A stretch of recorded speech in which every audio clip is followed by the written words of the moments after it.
இப்போ இதே முரளி டைரக்டர் ஆகாஷ் பாஸ்கரன் இப்போ ஒரு ப்ரொடியூசரே டைரக்டரா இருக்கிறது எந்த அளவுக்கு அட்வான்டேஜா இருக்கு? ரெண்டுமே இருக்கு, அட்வான்டேஜும் டிஸ்அட்வான்டேஜும் ரெண்டுமே இருக்கா?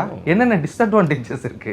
டைரக்ட் பண்ணும்போது ப்ரொடக்ஷன் மைண்ட் செட் வரும், அந்த இது போயிட்டு இருக்கும். பட் அதே மாதிரி தான் ப்ரொடியூசரா இருக்கும்போது வந்துட்டு கிரியேட்டிவ் கால்ஸ் நிறைய எடுக்க வேண்டியதா இருக்கும், ரெண்டுமே இருக்கும். பட் தென் லக்கிலி இந்த படத்துல வந்துட்டு ஃபர்ஸ்ட் எனக்கு ஆகாஷை நான் மீட் பண்ணது ஒரு டைரக்டர் தான் மீட் பண்ணேன். இந்த கதைக்கு ஒரு டைரக்டரை மீட் பண்ணி நாங்கள் இன்னொரு ப்ரொடக்ஷன் ஹவுஸுக்கு சைன் பண்ணிட்டோம். அப்போ வந்து கொஞ்சம் டிலேஸ் இருக்கிற டைம்ல வந்துட்டு இவர் ப்ரொடியூசரா வந்துட்டு ஒரு அவட்டார் எடுத்துட்டு இந்த மாதிரி ப்ரொடியூஸ் பண்ண போறேன் அப்படின்னு சொல்லி அப்புறம் தான் வந்து கேட்டார், இந்த மாதிரி நானே பண்ணிட்டா இது அப்படின்னு சொல்லி. ஓகே ஆகாஷ், உங்களுக்கு கரெக்டா இருந்தது அப்படின்னு தோணுச்சுன்னா நீங்க பண்ணுங்க. பட் நான் ஒரே ஒரு விஷயம் தான் கேட்டுக்கிறேன், ப்ரொடக்ஷன் பண்ணும்போது வந்துட்டு கிரியேட்டிவ் கால்ல வந்துட்டு ரெண்டுமே மிக்ஸ் பண்ணிட வேண்டாம், ரெண்டுமே செப்பரேட் என்டிட்டிஸா வச்சுக்கணும் அப்படின்னு சொல்லி தான் கேட்டிருந்தேன். பட் ஐ திங்க் அதை பியூட்டிஃபுல்லா பண்ணிட்டாரு அப்படின்னு நினைக்கிறேன். அண்ட் அவரோட ஃபர்ஸ்ட் டைரக்ஷனால ஹி வாஸ் ஏபிள் டு ஒரு விஷன் அவருக்கு இருக்கு.